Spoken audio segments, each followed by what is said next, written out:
ನಾನು ನಿಶಿ ಹೊರಟಿದ್ದೀವಿ, ಇನ್ನೊಂದು ಸ್ವಲ್ಪ ಹೊತ್ತಲ್ಲಿ ಬಂದ್ಬಿಡ್ತೀವಿ. ನಿಶಿ ಬೇಗ ಬಾ. ಅಮೇಯ,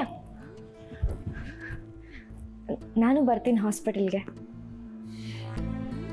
ನಾನು ನಿಶಿ ಹೊರಟಿದ್ದೀವಿ, ಬೈಕಲ್ಲಿ ತ್ರಿಬಲ್ ರೈಡಿಂಗ್ ಹೋಗೋದಕ್ಕಾಗಲ್ಲ. ನಾನು ಇನ್ನು ಹೋಗೋಣ. ನನ್ನ ಬಿಟ್ಟೋಗುವಂತ ಗಂಡನ್ ಕಿವಿ ಚುಚ್ತಿದ್ಯಾ? ನಿಶಿ, ನಾನೆಲ್ಲ ಹಾಗೆ ಹೇಳ್ದೆ. ಬೇಕಿದ್ರೆ ಬೈಕ್ನ ಇಲ್ಲೇ ನಿಲ್ಲಿಸ್ಬಿಟ್ಟು ನಾವು 3 ಜನ ಕ್ಯಾಬಲ್ಲಿ ಹೋಗೋಣ. ಫಸ್ಟ್ ಆಫ್ ಆಲ್ ಅಲ್ಲಿರೋದು ನಮ್ಮಪ್ಪ. ನೀನ್ ಬಂದ್ ಅಲ್ಲಿ ಏನ್ ಮಾಡ್ತೀಯಾ? ನಿನ್ಗೇನ್ ಕೆಲ್ಸ ಅಲ್ಲಿ? ಅವ್ರು ನಮ್ಮ ಮಾವ ಅಲ್ವಾ ಕೂಡ ನಿಶಿ, ನಾನು ಅವ್ರನ್ನ ನೋಡ್ಬೇಕು. ಈ ನಾಟಕ ಎಲ್ಲ ಮಾಡ್ಬೇಡ ನೀನು. ಎಷ್ಟು ಕೇರ್ ಮಾಡೋ ತರ ನಾಟಕ ಮಾಡ್ತಿದ್ಯಾ ನೋಡು. ಅಮೇಯ, ಇವಳು ನಾಟಕ ನೋಡ್ಕೊಂಡು ನಿಂತ್ಕೋಬೇಡ. ನಾವಿಬ್ರು ಹೊರಡೋಣ, ನಡಿ. ಅಮೇಯ, ನಾನು ಬರ್ತೀನಿ ಪ್ಲೀಸ್. ಬೈಕ್ ನಿಲ್ಲಿಸ್ಬಿಟ್ಟು 3 ಜನ ಕ್ಯಾಬಲ್ಲಿ ಹೋಗೋಣ. ಏಯ್, ನಿನಗೆ ಹೇಳೋದು ಅರ್ಥ ಆಗ್ತಿಲ್ವಾ? ನೀನ್ ಹಾಸ್ಪಿಟಲ್ಗೆ ಬರೋದು ಬೇಕಾಗಿಲ್ಲ. ನನಗೆ ಒಬ್ಳೆ ಮನೇಲಿರೋದಕ್ಕೆ ಬೇಜಾರಾಗುತ್ತೆ. ಹಾಗಿದ್ರೆ ಟಿವಿ ಹಾಕೊಂಡು ನೋಡು, ಇಲ್ಲಾಂದ್ರೆ ಮೊಬೈಲಲ್ಲಿ ಗೇಮ್ಸ್ ಇರುತ್ತಲ್ಲ, ಆಡ್ಕೊಂಡು ಕೂತ್ಕೋ.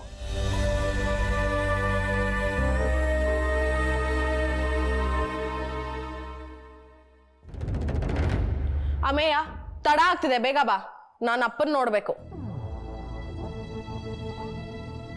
ಅಮೇಯ, ಯಾಕೆ ನನ್ನನ್ನು ಅವಾಯ್ಡ್ ಮಾಡ್ತಿದ್ಯಾ? ನಂಗೆ ತುಂಬ ಲೋನ್ಲಿ ಫೀಲ್ ಆಗ್ತಿದೆ. ಪ್ಲೀಸ್ ಅರ್ಥ ಮಾಡ್ಕೊ. ಅಮೇಯ, ಬೇಗ ಬಾರೋ.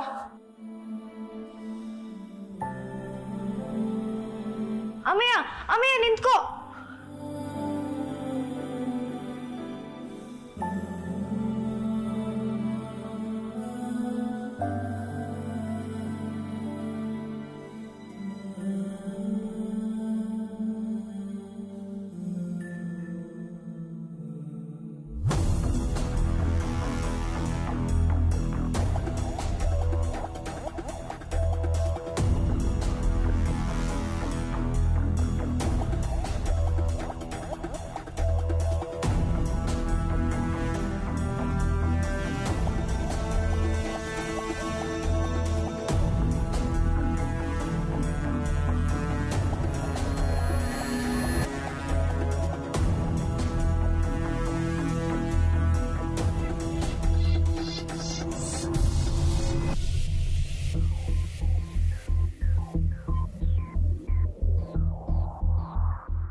ಮಮತಾ, ಏನು ಮಾಡ್ತಾ ಇದೆಯಾ? ಕಾಣಿಸ್ತಿಲ್ವಾ ಅಕ್ಕ? ಬಟ್ಟೆ ಪ್ಯಾಕ್ ಮಾಡ್ತಾ ಇರೋದು. ಎಲ್ಲಿಗೆ ಹೋಗ್ತಾ ಇದೆಯಾ? ಇನ್ನ ಕಣಿ ಕೇಳ್ಕೊಂಡು ಕುತ್ಕೋ, ನಾನು ಎಲ್ಲಿಗೆ ಹೊರಟೆ ಅಂತ. ಈ ಇಡೀ ಮನೆ ಮುಳುಗ್ ಹೋಗ್ತಿದ್ರು ನಿನಗೇನು ಅನಿಸ್ತಿಲ್ಲ ಅಲ್ವಾ? ಈಗ ಏನಾಯ್ತು ಅಂತ ಈ ಥರ ಮಾತಾಡ್ತಾ ಇದೆಯಾ? ಬಾಬಾ ಸಂಯುಕ್ತಾ, ನಿನಗೊಂದು ದೊಡ್ಡ ನಮಸ್ಕಾರ. ಕಲ್ಯಾಣ್, ನಮ್ಮ ಮುಂದೆ ಕೋಪ ಮಾಡ್ಕೊಂಡ್ರೆ ಏನು ಬಂತು ಪ್ರಯೋಜನ? ನಿನ್ನ ಕೋಪ ತಾಪ ಎಲ್ಲ ಬೇರೆ ಕಡೆ ಇರಬೇಕಾಗಿತ್ತು. ಬಾಬಾ, ನಿನ್ನನ್ನು ನಾನು ಏನೋ ಅಂದ್ಕೊಂಡ್ಬಿಟ್ಟಿದ್ದೆ. ಈ ರೇಂಜ್ಗೆ ಸನ್ಯಾಸಿನಿ ಆಗ್ತಿ ಅಂತ ಅಂದ್ಕೊಂಡಿರ್ಲಿಲ್ಲ. ಕಾವಿ ಒಂದು ಧರಿಸಿಲ್ಲ ಅಷ್ಟೇ. ನಾಲ್ಗೆ ತುಂಬ ಉದ್ದ ಆಗ್ತಾ ಇದೆ. ಯಾಕಕ್ಕ? ನಮಗೆ ಮಾತಾಡೋಕ್ಕೂ ಫ್ರೀಡಮ್ ಇಲ್ವಾ? ಪ್ರಶ್ನೆ ಮಾಡಂಗೂ ಇಲ್ವಾ? ನೀನು ಮಾಡಿದ್ದೆಲ್ಲ ಸರಿ ಸರಿ ಅಂತ ಒಪ್ಕೊಂಡ್ಬಿಡ್ಬೇಕಾ? ಇಬ್ರು ಹುಚ್ಚರ ಥರ ಆಡಬೇಡಿ. ಹೌದಕ್ಕ, ನಾವಿಬ್ರು ಹುಚ್ಚ ಆಸ್ಪತ್ರೆಗೆ ಹೋಗಿ ಸೇರ್ಕೋಬೇಕು ಅನ್ಕೊಂಡಿದೀವಿ, ಸರಿನಾ? ಅಂತ ನಿಮ್ಮ ಅಕ್ಕನ ಹತ್ರ ಏನು ಮಾತು? ನನ್ನ ಬಟ್ಟೆನ ಪ್ಯಾಕ್ ಮಾಡ್ಬಿಡಮ್ಮ. ಸ್ವಲ್ಪ ಬಾಯಿ ಮುಚ್ಕೊಂಡು ನಿಂತ್ಕೋತೀರಾ ಇಬ್ರು?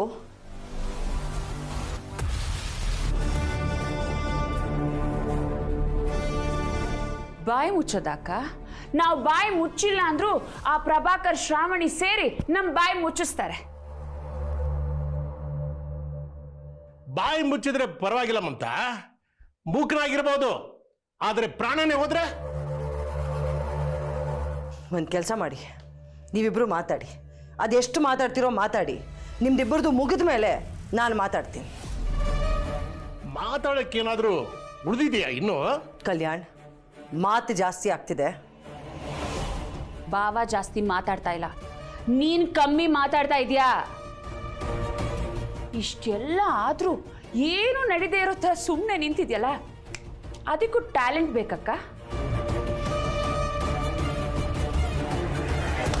ನಿನ್ನ ಟ್ಯಾಲೆಂಟ್ಗೆ ನನ್ನ ದೊಡ್ಡ ನಮಸ್ಕಾರ. ಅಯ್ಯೋ ಏನಮ್ಮ ಮಾತು, ಬೇಗ ಹೊರಡೋಣ, ಪ್ಯಾಕ್ ಮಾಡು. ಅಭಿ ಕತ್ತಿಡ್ದು ಆಚೆ ಆಗೋಕ್ಕಿಂತ ಮುಂಚೆ ನಾವೇ ಹೋಗ್ಬಿಡೋಣ. ಕಲ್ಯಾಣ್, ಅಭಿ ಹಿಡಿಯೋಕ್ಕಿಂತ ಮುಂಚೆ ನೀನೇ ಹಿಡಿದ್ಬಿಟ್ಟ ಕತ್ತಿನ ಪಟ್ಟೆನಾ? ಏನು ಇಷ್ಟು ದಿನ ಕುಣ್ಣಿ ಇದ್ದಾಗಿದ್ದೆ, ಇವತ್ತು ಇಷ್ಟೊಂದು ಮಾತಾಡ್ತಾ ಇದೆಯಾ? ಅಕ್ಕ ಬಿಡಕ್ಕ, ಅವ್ರಿಗೆ ಯಾಕೆ ಧಮಕಿ ಹಾಕ್ತಿದ್ಯಾ? ಪ್ರಭಾಕರ್ ಕೋಮದಿಂದ ಹೊರಗಡೆ ಬಂದಿದ್ದಾನೆ. ಪ್ರಭಾಕರು ಹೊಡೆದು ಮಲಗಿರೋ ಹೀರೋ ತರ ಎದ್ದು ಬರ್ತಾನೆ.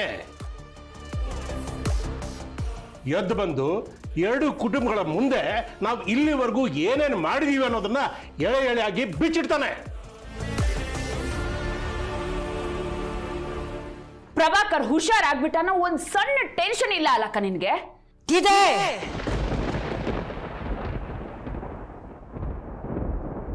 ಇದೆ ಇಲ್ಲ ಅಂತ ಯಾರು ಹೇಳಿದ್ ನಿಮಗೆ? ಟೆನ್ಷನ್ ಆಗ್ತಿದೆ, ಭಯ ಆಗ್ತಿದೆ ಅಂತ ಎಲ್ಲರ ಮುಂದೆ ಪ್ರದರ್ಶನ ಮಾಡ್ಕೊಂಡು ಓಡಾಡ್ಬೇಕಾ ನಾನು? ಇಲ್ಲ, ಜೈಲಲ್ಲಿ ಎಲ್ಲರೂ ಒಟ್ಟಿಗೆ ಕೂತ್ಕೊಂಡು ಕೋಪ ತಾಪ ಭಕ್ತಿನ ಪ್ರದರ್ಶನ ಮಾಡೋಣ ಪೊಲೀಸರ ಮುಂದೆ. ಬಾಯಿ ಮುಚ್ಚು ಅಂದೆ. ನೋಡಕ್ಕ, ಟೆನ್ಷನ್ ಆದ್ರೆ ಭಯ ಆದ್ರೆ ಅದರಿಂದ ಹೊರಗಡೆ ಹೇಗ್ ಬರೋದು ಅಂತ ಯೋಚನೆ ಮಾಡ್ತಾರೆ ಹೊತ್ತು ತುಪ್ಪದ ದೀಪ ಹಚ್ಚು ಅನ್ನೋ ಐಡಿಯಾ ಕೊಡಲ್ಲ. ಬುದ್ಧನ ಅಪರಾವತರ ಶ್ರಾವಣಿ ಬಂದು ಒಂದು ಕೆನ್ನೆ ಹೊಡೆದ್ರೆ ಇನ್ನೊಂದು ಕೆನ್ನೆ ಕೊಡ್ತೀಯಲ್ವಾ? ನನ್ನನ್ನು ಗುರಾಯಿಸಿದ್ರೆ ಪ್ರಯೋಜನ ಇಲ್ಲ ಸಂಯುಕ್ತ.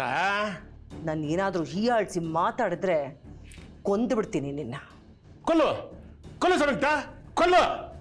ಆದ್ರೆ ನನ್ನನ್ನಲ್ಲ, ಆ ಪ್ರಭಾಕರನ್ನ ಕೊಲ್ಲು. ಹೌದಕ್ಕ, ಬಾವ ಹೇಳ್ತಾ ಇರೋದು ಸರಿನೇ. ಇನ್ನಾದ್ರೂ ಯಾರನ್ನೋ ನಂಬದ್ ಬಿಟ್ಟು ನೀನೇ ಮಾಡು, ಇಲ್ಲ ಅಂದ್ರೆ ನನಗೆ ಹೇಳು, ನಾನೇ ಹೋಗೋನ್ನ ಕೊಂದು ಬಿಸಾಕ್ ಬರ್ತೀನಿ.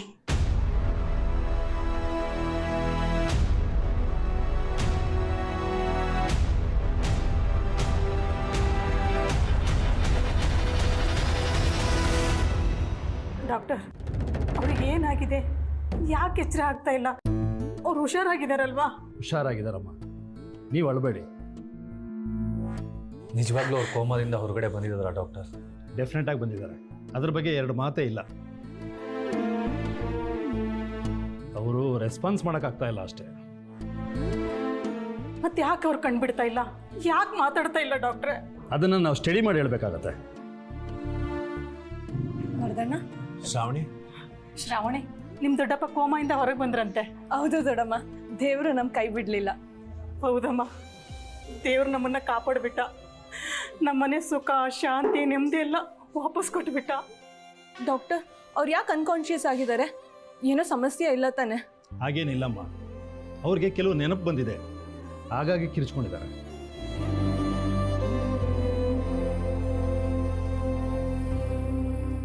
ಯಾವುದೋ ಒಂದು ವಿಷಯ ಅವ್ರನ್ನ ಕೋಮದಿಂದ ಹೊರಗಡೆ ಕರೆಸಿದೆ ಅಂತ ಅನ್ನಿಸ್ತಾ ಇದೆ.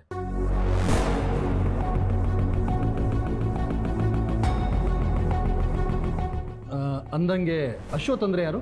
ಅವರು ನಮ್ಮ ತಂದೆ ಡಾಕ್ಟರ್. ಐ ಮೀನ್ ಪ್ರಭಾಕರ್ ಅವ್ರ ತಮ್ಮ? ಹೌದು ಡಾಕ್ಟರ್. ಅವ್ರಿಗೆ ಪ್ರಜ್ಞೆ ಬಂದಾಗ ಅಶ್ವಥ್ ಅವರ ಹೆಸರನ್ನೇ ಕೂಗಿದ್ದಾರೆ.